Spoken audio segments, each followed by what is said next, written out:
Upang muli tayong bigyan ng update sa mga hakbangin ng pamahalaan para masugpo ang COVID-19 ay muli nating makakapanayam ang Chief Implementer ng National Task Force Against COVID-19, si Secretary Carlito Galvez. Magandang umaga po sa inyo, Secretary Galvez. Magandang gabi po, Secretary Banar, at mabuhay po kayo. Sec, isa sa mga inanunsyo ni Pangulong Duterte nung nakaraan ang pagsagot ng gobyerno sa food at lodging ng mga health workers na pinaalis sa kanilang mga tinutuluyan. Sinabi rin niya na sa inyo mismo lumapit para agad silang matulungan. Higit isang linggo matapos ito inanunsyo, may mga lumapit ba sa inyong mga health workers at ano naman ang proseso para sila ay mabigyan ng assistance? Yun po, meron po nga lumapit po sa atin at sinabi po natin na magkaroon po sila ng ugnayan sa ating National Incident Command Center. At yun po ay pinag-usapan na rin po namin kahapon sa pamumuno po ni Secretary Vince Dizon na magkaroon po ng tinatawag na yung ating task group on logistics ay sila pong titingin sa pangangailangan po na yun. Kasama po ang ating OCD. At ito pong pondo po na inilaan po natin sa Bayanihan 2 ay ito po ang gagamitin po natin para sa mga mga libreng pasakay at libreng accommodations ng ating healthcare workers po. Bilang bahagi po ng patuloy na pagtugon ng gobyerno kontra COVID-19 ay inyong inihayag kamakailan na may 117 accredited COVID-19 testing laboratories sa buong bansa kung ikukumpara noong Pebrero na mayroon lamang isa. Kumusta po ang capacity ng mga ito, Secretary Galvez? Sa ngayon po, yung 117 na 117 laboratory ay kaya na po na more than 41,000 po yung kanyang test capacity nung last August 25. At nung tinignan ko po ang kanyang capacity nung September 1 until today, nakikita po natin na pumapalo na po talaga sa 30 to 31,000 ang kanyang pong capacity every day. So ibig sabihin po, nakuha na po natin yung talagang target natin at it's moving forward dahil marami pa po tayo na mga laboratory na nag-apply at nasa level 3, level 4 na po sila ng kanilang application. Sa ngayon po, maabot po ng mga more or less to 15,000 ang natetest po natin sa Metro Manila. At nakita rin po natin yung testing natin sa Cebu at saka sa mga lugar na nilockdown po natin ay tumataas din po. So sa ngayon po, ang isang challenge po natin ay dahil yung sa laboratory po natin na 117, meron po tayong more or less more than 25 na gene expert na mga laboratory. At alam po natin na yung gene expert ay yung supply po noon ay talagang napakahirap. We are getting only 5,500 a week. And we are now negotiating with the US kung pwedeng madagdagan po tayo ng supply ng gene expert. Nung nakaraang buwan po ay mayroong mahigit 2 milyong Pinoy ang sumailalim sa COVID-19 test na lagpasan yung target na 2 million. Ano po ang implications nito, Secretary Galvez? Ang magandang implication po nito ay nakikita natin, na-detect na po natin yung mga unseen carrier. Ang kagandahan po dito ay madali na po natin kaagad silang ma-contact trace. At the same time, ang implication nun is ma-isolate po natin kaagad. So pagka nag-ramp up tayo ng testing, kailangan tingnan po natin yung sistema ng contact tracing at saka po yung end-to-end na isolation po at saka treatment po natin. So yun po maganda na dahil tumaas na po na 2.7 na po na test ang nakandak natin at 2.6 na po na mga tao ang ating test. Maganda pong implication yun na talagang yung unseen enemy natin ay nakikita na po natin. Yung tinatawag nating variance between yung apparent COVID-19 na positive at saka po yung true positive numbers ay lumiliit na po. So sa ngayon po, maganda po talaga po yun kasi from testing, we can ramp up yung ating contact tracing at saka yung ating isolation phase. And also, we can have yung tinatawag natin pagka-early detection, we can have also early treatment at mapababa po natin ang ating mga severe at saka critical cases. Yun po nagiging implikasyon pagka maganda po ang testing natin. Ayon po sa UP Octa Research Team ay na-flatten na ng Pilipinas ang COVID-19 curve as of September na sinasabing less than 1% na lang ang reproduction rate. With that, may posibilidad po ba na mas luwagan na ang quarantine measures, specifically dito po sa Metro Manila at mga karating probinsya sa mga susunod na buwan? Yun po ang balita po ng ating UP Octa, napakagandang balita po yun. At ito po ay nag-indicate lang na yung pinaghihirapan ng ating IATF, NTF, mga local government units at saka yung private sector ay nagbubunga na po. Nakita natin dahil siguro tumaas na rin ang consciousness ng ating mga mamamayan, ay talagang nag-ano rin sila ng face shield at face mask, kaya bumaba po ang nakita nating reproduction. Pero yun po, tinatawag nating optimism with caution. Dapat i-caution pa rin natin na huwag tayong magkumpiyansa. Though mataas pa rin po kasi yung kaso ng NCR at saka yung ibang lugar, huwag po tayong magkumpiyansa. Nakikita po namin itong September po nito, maganda po ito na maging transition kasi nakita po natin, natutuwa nga po ang ating mahal na presidente nung in-report ni Secretary Duque na almost 30% sa buong Metro Manila ang bumaba ng active cases. At nakita natin yung ating new cases na tumaas na almost 7,000. Ngayon bumababa na po, na nag-average na po na 1,900, 2,000. Malaking improvement po ito. At ito po ay talagang isa sa mga nakikita natin na pagbaba ng mga new cases. Gusto namin congratulate ang ating mga local government units, lalo na dito sa NCR, at ang ating mga health workers, at saka ang ating mga tinatawag natin mga pathologists at saka mga microbiologists na talagang tulong-tulong na ginagawa po natin na yung talagang pagbaba po nito ay nakikita po natin napakaganda. Isang critical po na nakita namin dito yung aggressive isolation natin, yung Oplan Kalinga na pinamumunuan ni Secretary Vince Dizon at saka ni Mike Selanima ng UNDA. Isa rin po na nakita po namin na nung nagbukas po tayo ng mga hotel para makuha po natin yung mga ating mga kababayan na naka-home quarantine at na-isolate po natin kaagad, ay nabawasan po natin ang contamination within the family. Sinabi niyo po na mas malaki yung tsansa ng pagtaas ng kaso ng COVID-19 sa bansa dahil sa isinasagawang home quarantine ng mga asymptomatic at may mild cases. At yan nga po ay narinig ko rin sa inyo sa ilan sa mga lakad natin sa Cotabato, sa Iligan, sa Cagayan de Oro. Ano po ang mairerekomenda ninyo para masolusyonan ito, Sec. Galvez?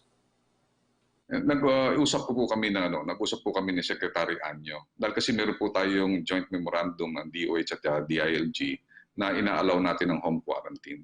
I believe nakita natin yung ating I strongly agree sa sinasabi ng ni Valenzuela Mayor na mahirap yung magkaroon ng home quarantine kasi kaya yung Valenzuela at saka Bulacan ay nagpapa-implement sila ng no home quarantine policy.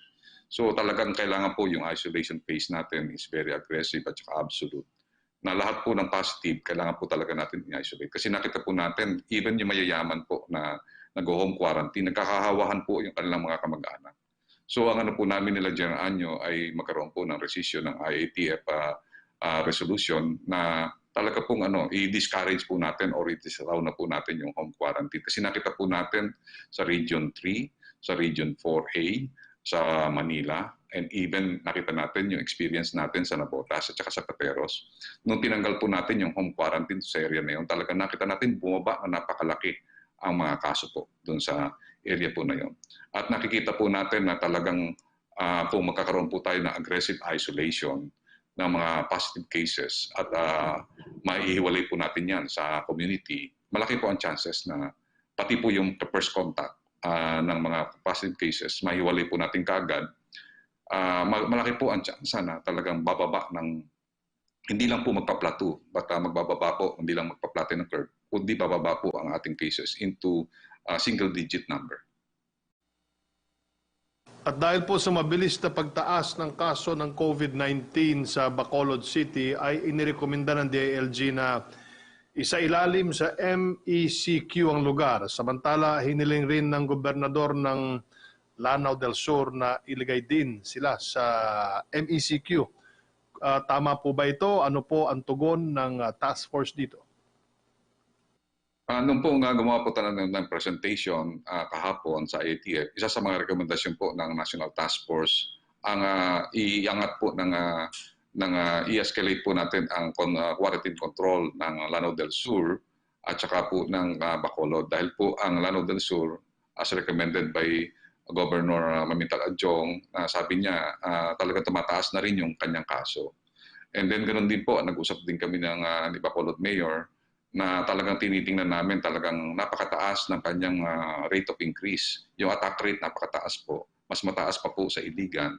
So, ang ginawa po namin ay talagang pinag-usapan po namin ni General Anyo, ni Secretary Anyo na iangat po ng MECQ ang Bacolod dahil kasi ang Bacolod din po yung critical care capacity niya ay talagang nagiging critical na po.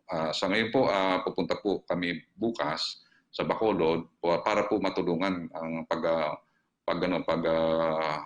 ng mga quarantine facilities. Kasama po namin si Yusek Daing ng DPWH at ang ating testing SAR na nandun si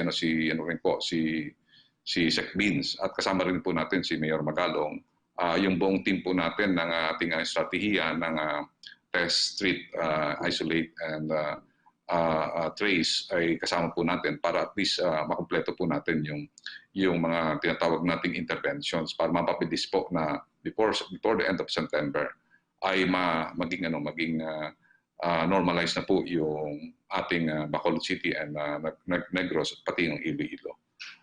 Nahandun din po sa area sila Secretary Simatu at saka si Major General Feliciano na siyang bumuo ng team dito sa Cebu. So yung experience po nila sa Cebu ay dadalhin po nila doon sa Iloilo at saka po sa Bacolod. Kumusta naman po ang pagbisita ninyo sa Iligan City na kamakailan lang din ay isinailalim sa Modified Enhanced Community Quarantine? Bakit po kailangan i-re-engineer ang COVID-19 response nito? Nung pumisita po tayo, mahal na sekretary, tayong dalawa magkasama po doon, maganda po kasi mag-usap-usap po yung different LGUs at mga tinatawag nating mga health officers.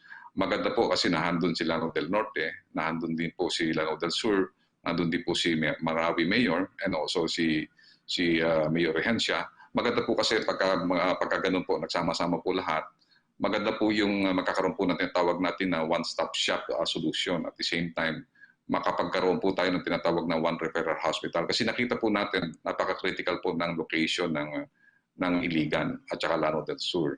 Kasi po pagka once na hindi po natin na-control ang Iligan, pwede po yan mag-spread sa Lanao del Norte at saka po pwede mag-spread also sa Osamis at saka pwede pong tamaan din po ang Cagayan de Oro. Itong mga area po nito dapat maprotektahan po natin kasi mga economic hub po natin yan, kagaya po ng Cagayan de Oro.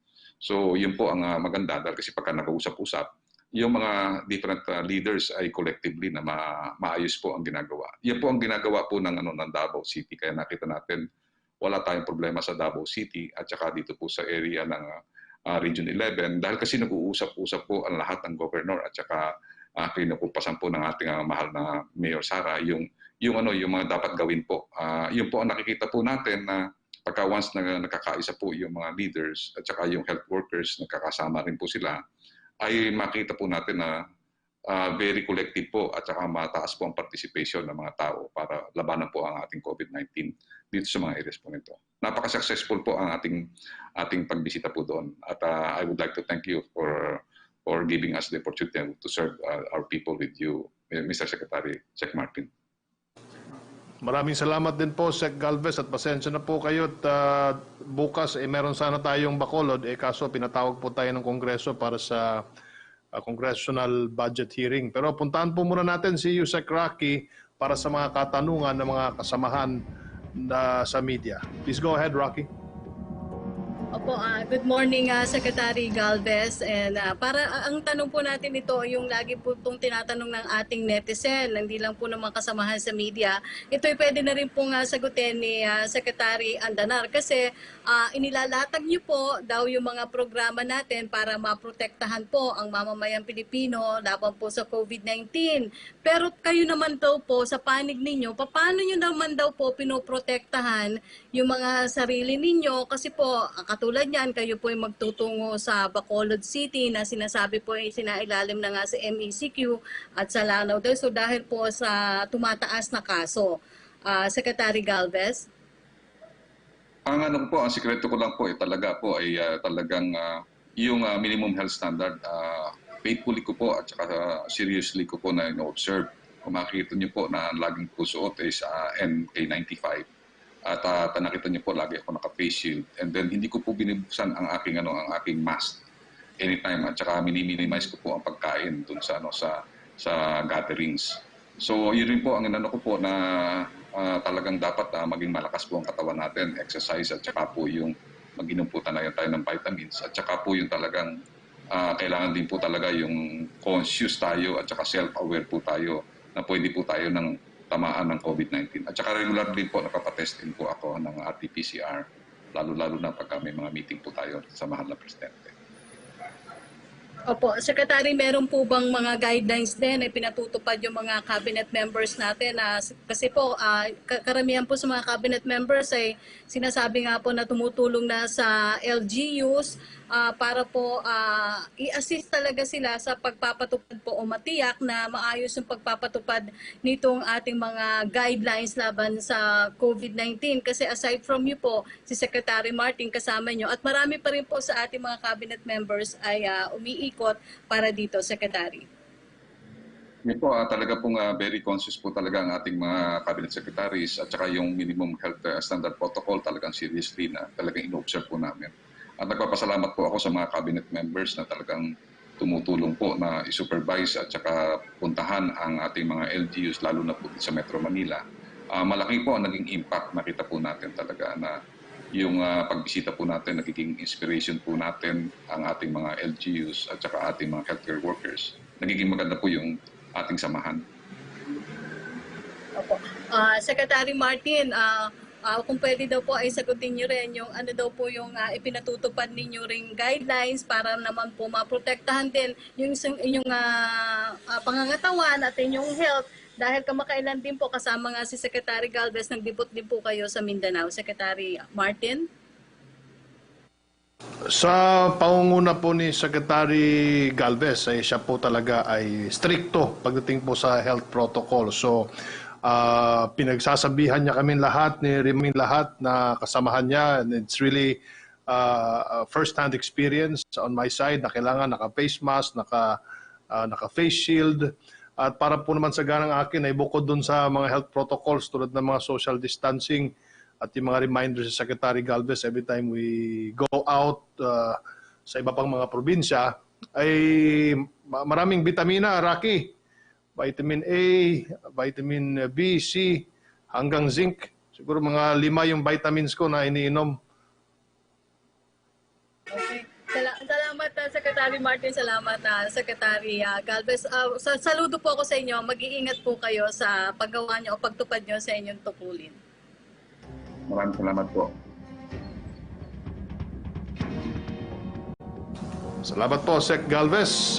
Ngayon po naman, Rocky, ay yung tinagurian ang Parañaque bilang model city sa paglaban sa COVID-19. Ano-ano po ba ang best practices ng lungsod na maaring tularan ng ibang komunidad? This is for Secretary Galvez pa rin, Rocky? Sec Galvez, are you still there? Pagpunta po namin. Nung pagpunta Go ahead, po sir. namin sa Parañaque, nakita po natin talaga yung kanilang ginawa. Kung ano po yung ginagawa po natin na PDITR na strategy, meron po silang ginagawa na mga parang sardine nila na meron silang mga health officer na namumuno po sa doon sa bawat sa prevention po, meron po silang in charge. Doon po sa sa detection, meron po silang in charge. sa isolation, treatment at saka reintegration. Ang ganda po sa kanila kasi pati po yung mental health mitigation ay talaga pong napakakumpleto. And then talaga pong pagka nagkumpas po si Mayor Olivares, si Mayor Edwin, ay talagang sumusunod po yung lahat na talagang in harmony ang ginagawa po nila. Tsaka nung nagkaroon po kami ng tinatawag na barangay bida sa disiplina, buong barangay captain po na 16 barangay captains na nahandun po, wala pong absent. At the same time, yung iba pong yung mga ibang mga barangay officials ay naka-zoom po sa amin, kompleto po sila. So nung nagkaroon po ng take out sa tinatawag nating barangay disiplina, ay meron po nandun po sila lahat. Yung barangay officials na naka-zoom, naandun po sila lahat sa mga sites na dedicated na nagkaroon sila ng tinatawag na meeting area. And tuwan-tuwa po kami dahil kasi talaga po ang Parañaque, no wonder na si Mayor Edwin po ay siya po ang Metro Manila Council chairman dahil kasi talagang magaling po ang kanyang leadership. At katulad po ng mga ibang lugar ng Quezon City at itong Manila and also yung Valenzuela City, nakikita natin na yung leadership po ng NCR ay talagang united at napakaganda po. At natutuwa po kami ni GM Jojo at saka ni MMDA Chairman Lim dahil kasi ang gagaling at saka ang babait ng ating mga mayors.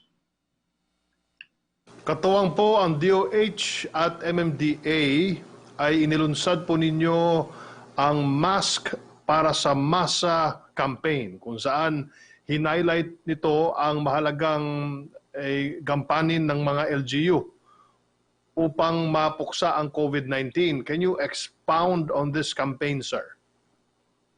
Nagkaroon po kami ng meeting ni Presidente nung kabinete, nagbigay po siya ng order na magbigay po ng 30 million masks sa ating mga poor of the poorest. Kasama po sa aking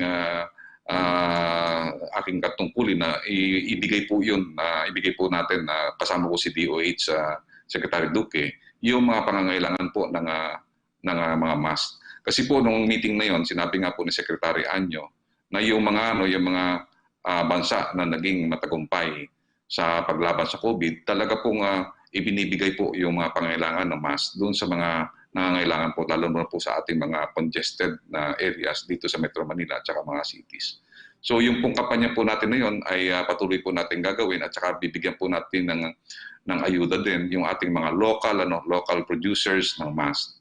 Ang maganda po dito ay ang ating pong DOST at saka DTI at saka ang DOH at saka ang PSDBM ay nagtulong-tulong na po para at least yung reproduction po ng mga mask, reusable mask, ay maging maayos at talagang mapaganda para at least yung ekonomiya po natin, yung mga ating mga small, medium enterprise ay magkaroon po ng tinatawag natin na pagkakataon na makabangon. Kasama po dito ang TESDA sa paggawa po ng mga mask po natin. Maraming salamat po sa pagpapaunlak, Secretary Carlito Galvez Jr., ang Chief Implementer ng National Task Force Against COVID-19. Mabuhay po kayo, sir. Mabuhay po tayo. Salamat po at salamat sa pagsama niyo po sa akin.